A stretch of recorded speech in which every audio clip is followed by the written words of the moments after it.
अस्सलामु अलैकुम वरहमतुल्लाहि वबरकातुहू। दोस्तों, उम्मीद करता हूँ आप खैरियत से होंगे। मैं हूँ मोहम्मद मकसूद कासमी और आप देख रहे हैं बाग़े मदीना यूट्यूब चैनल। दोस्तों, आज की इस वीडियो में हम बात करने वाले हैं बीड़ी वाले बाबा की। ओ भैया मिस्टर मकसूद कासमी, ज़रा सही से बात करो। बाबा हैं, ज़रा अदब से उनका नाम लो। अच्छा ठीक है भैया। हाँ तो दोस्तों, आज की इस वीडियो में हम बात करने वाले हैं जाली बाबा की। और कौन से हैं वो जाली बाबा और कौन से हैं वो जाली पीर, अभी आप हजरात वाला हूँ। उसके बाद देखिए और आप फैसला कीजिए कि इन बाबाओं का क्या किया जाए। कि बाबा उसमें मगन हैं, किस तरीके से नशा भी कर रहे हैं, फूके उड़ा रहे हैं, बीड़ी भी पी रहे हैं और साथ साथ में हार और मालाएँ भी पहनाई जा रही हैं बाबा को। और बहुत सारे लोग आकर के कदम बोसी कर रहे हैं। अगर इनसे कहा जाए कि भैया ये सजदा है, सजदा मत करो किसी को, तो कहते हैं सुबहान रब्बियल आला, सुबहान रब्बियल आला हम कहाँ पढ़ रहे हैं? ये सजदा थोड़ी ना हुआ, ये तो हम ताज़ीम कर रहे हैं, ये तो बाबा का इकराम कर रहे हैं। इसी तरीके से मज़ारों पर जाओ तो वहाँ पर झुकते हैं, सजदा करते हैं बहुत सारे लोग। मैंने भी देखा, आपने भी देखा। लेकिन जब कहा जाए कि भैया सजदा खुदा के अलावा किसी को नहीं करना है, तो कहते हैं हम सजदा कहाँ कर रहे हैं? नमाज के सजदे के अंदर तो सुबहान रब्बियल आला पढ़ा जाता है, रुकू के अंदर तो सुबहान रब्बियल अज़ीम पढ़ी जाती है। लेकिन हम लोग तो रुकू कर रहे हैं, ना सुबहान रब्बियल अज़ीम पढ़ रहे हैं, सजदा कर रहे हैं, ना तो सुबहान रब्बियल आला कह रहे हैं। तो ये भैया सजदा कहाँ से हो गया?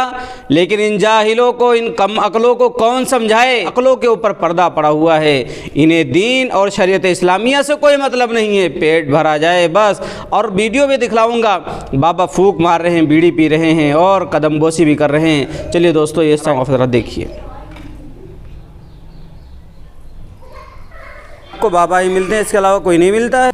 तुम मत बोलो भाई, ना पीछे पड़ा करें क्या? अच्छा चलो, ख्याल रखेंगे। तो देखा दोस्तों आपने कि ये बाबा हैं घिनौने बाबा, जिनके बहुत सारे मुरीद हैं, बहुत सारे मानने वाले हैं।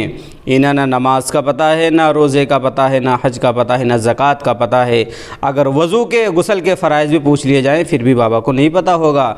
लेकिन वो पीर हैं, पैरों पे सजदा करवा रहे हैं। सारी चीज़ें जायज़ हैं इनके यहाँ। इनके यहाँ जायज़ और नाजायज़ कुछ नहीं है, क्योंकि हराम खा खा करके अकलों के ऊपर, दिलों के ऊपर पर्दा पड़ चुका है। और हदीस में भी है कि जब दिल पूरा स्याह हो जाता है गुनाहों की नहूसत से, फिर हक बात उसके ऊपर असर नहीं करती। यही हाल इन बाबाओं का है और इनके मानने वालों का भी है। मुख्तसर सा तबसरा भी कर दिया। अब फैसला आपको करना है कि इन बाबाओं को मानना है या इन बाबाओं का बाइकाट करना है। दोस्तों, इसी तरीके की और वीडियोस देखने के लिए हमारे चैनल को सब्सक्राइब कर लीजिए अगर पहली बार आए हैं। और आपसे गुजारिश करता हूं कि ऐसे बाबाओं की पोल खोलने में हमारी मदद कीजिए। अगर आपके अड़ोस पड़ोस में भी कोई ऐसा बाबा है, दिखाने की कोशिश कीजिए और उसे राह रास्त पर लाने की कोशिश कीजिए। ना माने इसका बाइकाट कीजिए समाज के अंदर, यही एक हल है इस चीज़ का। तो दोस्तों चलिए फिर मिलते हैं इंशाल्लाह जल्दी किसी नए वीडियो में किसी नए टॉपिक के साथ। अस्सलामु अलैकुम वरहमतुल्लाहि वबरकातुहू।